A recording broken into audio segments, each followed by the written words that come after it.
దానికి సంబంధించినటువంటి బ్యాగ్ మాయం కావడం, దానిలోని కొన్ని పత్రాలు ఆ కోర్టు ఆవరణలోనే బయటపడడం, దాని మీదట కోర్టు ఆవరణలో బయటపడ్డటువంటి ఆ పత్రాల మీద వెంటనే పోలీసులు విచారణ జరిపి దీని వెనుక ఉన్నటువంటి దోషులు ఎవరు అనేటువంటిది కూడా గుర్తించి వాళ్ళు ఆనాటి ఎస్పీ విజయారావు గారు పాత్రికేయుల సమావేశం ఏర్పాటు చేసి విలేకరుల ముందే అన్ని విషయాలు కూడా వివరించి వాళ్ళని రిమాండ్కు పంపించడం జరిగింది. ఆ తర్వాత ఏ రోజైతే ఇది జరిగిందనేటువంటిది వెలుగు చూసిందో ఆ రోజు నుంచే వెంటనే నా మీద దాడి ప్రారంభమైంది. సాక్ష్యాలు తారుమారు చేశాం, సాక్ష్యాలు తారుమారు చేసి ఆ కేసు నుంచి తప్పించుకోవాలని చూస్తున్నారు. మంత్రిగా ప్రమాణ స్వీకారం చేసిన వెంటనే ఇటువంటి దుశ్చర్యలకు పాల్పడ్డారు. దాంతోపాటు ఒక అడుగు ముందుకు వేసి జరిగింది ఏ విధంగా జరిగింది, దీని వెనక ఎవరు బాధ్యులు అనేటువంటి దానికన్నా దీన్ని గోవర్ధన్ రెడ్డి చేసేసాడని చెప్పి పాపం మా సోమిరెడ్డి అయితే ఏదో ఉపాహార కేసో అపహార కేసో ఒకటి చెప్పి దాని మీద ఎంత శిక్ష పడుతుందో కూడా తేల్చేశాడు, ఖరారు చేశాడు. జడ్జి గారి కన్నా ముందు స్పీడ్గా ఈయనే ట్రయల్ పూర్తి చేసేసాడు. చేసేసి ఇది అంత పెద్ద కేసు, ఇంత పెద్ద కేసు కాబట్టి దీంట్లో నుంచి గోవర్ధన్ రెడ్డి తప్పించుకునే పనే లేదని అన్నాడు. సరే అన్నీ విన్నాం, చెప్పాల్సింది చెప్పాం, ఆ రోజే సంబంధం లేదు అని చెప్పాం. అంటే ఆ తర్వాత జ్యుడిషియరీ పరంగా కూడా ఏవైతే మీదైతే ఆరోపణలు ఉన్నాయో నేను మంత్రి స్థానంలో ఉన్నా కాబట్టి బహుశా ప్రభుత్వం కానీ విచారణ మందకొడిగా ఏదన్నా కాస్త దీని మీద ఖచ్చితంగా వ్యవహరించలేరేమో, కాబట్టి ఖచ్చితంగా దీని మీద చర్యలు తీసుకోవాల్సినటువంటిది సమంజసం అని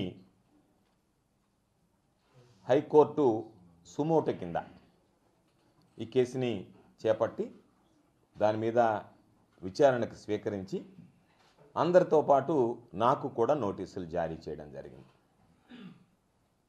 జారీ చేసి సిబిఐ విచారణకి ఇవ్వమని స్వీకరించాం. దాని మీద సిబిఐ విచారణకి మీకు ఏదన్నా అభ్యంతరాలు ఉంటే కోర్టుకి తెలియజేస్తే మీ అభ్యంతరాలు కూడా పరిగణలోకి తీసుకున్న తర్వాత మేము తుది తీర్పునివ్వడం జరుగుతుంది అని చెప్పి నోటీసులు ఇచ్చారు.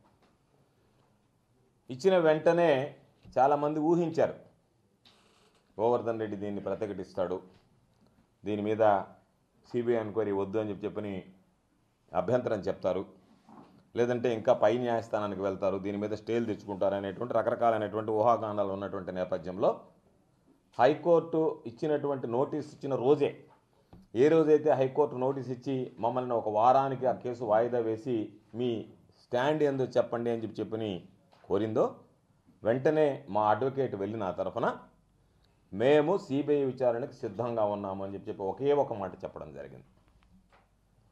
వెంటనే మిగతా వాళ్ళు అంటే ప్రభుత్వం తరఫున మీరేం చెప్పదలుచుకున్నారు, ఇక్కడ రెండు భాగాలు, ఒకటి గోవర్ధన్ రెడ్డి అనేటువంటి వ్యక్తి మంత్రి స్థానంలో ఉన్నాడు కాబట్టి ఆయనను కాపాడుతుంది ప్రభుత్వం అనేటువంటిది ఒక స్టాండు, ఆ ప్రభుత్వానికి సంబంధించినటువంటి పోలీసు యంత్రాంగం ఏదైతే ఉందో ఆ పోలీసు యంత్రాంగం దీనిలో ఉదాసీనంగా వ్యవహరిస్తుంది కాబట్టి సరి అయినటువంటి సమగ్రంగా దీని మీద దర్యాప్తు జరగదు, విచారణ పూర్తి కాదు, దోషులను నిర్భయంగా బయటపెట్టేటువంటి పరిస్థితి ఉండదు, కాబట్టి ఇది పాక్షికంగా దర్యాప్తు చేసి ఏదో ఒకటి పక్షపాత వైఖరితో జరుగుతుంది అనేటువంటిది ఉన్నటువంటి అనుమానం మీద ఇద్దరిని కూడా అడగడం జరిగింది. మా అడ్వకేట్ వెళ్ళి మాకు అభ్యంతరం లేదు, గోవర్ధన్ రెడ్డి గారు సిద్ధంగా ఉన్నారు, మేము అఫిడవిట్ ఫైల్ చేస్తున్నాం, కాబట్టి మాకు మీరు సిబిఐ విచారణకి ఏ ఏజెన్సీకి ఇవ్వడానికైనా గౌరవ ఉన్నత న్యాయస్థానం కోరుకున్నటువంటి విధంగా మీరు చర్యలు తీసుకోవచ్చు, మీరు విచారణకు ఆదేశించవచ్చు, మాకు ఎలాంటి అభ్యంతరం లేదని నా తరఫున వకీలుగా వెళ్ళినటువంటి రతంగపాండి రెడ్డి గారు చెప్పడం జరిగింది. దాంతోపాటు అడ్వకేట్ జనరల్గా ఉన్నటువంటి శ్రీరామ్ గారు మాకేం అభ్యంతరం లేదని చెప్పి ఏజీ గారు కూడా కోర్టుకి మీరు ఏ విచారణకి ఆదేశించినా మాకేం అభ్యంతరం లేదు అని చెప్పి స్పష్టంగా ప్రకటించడం జరిగింది.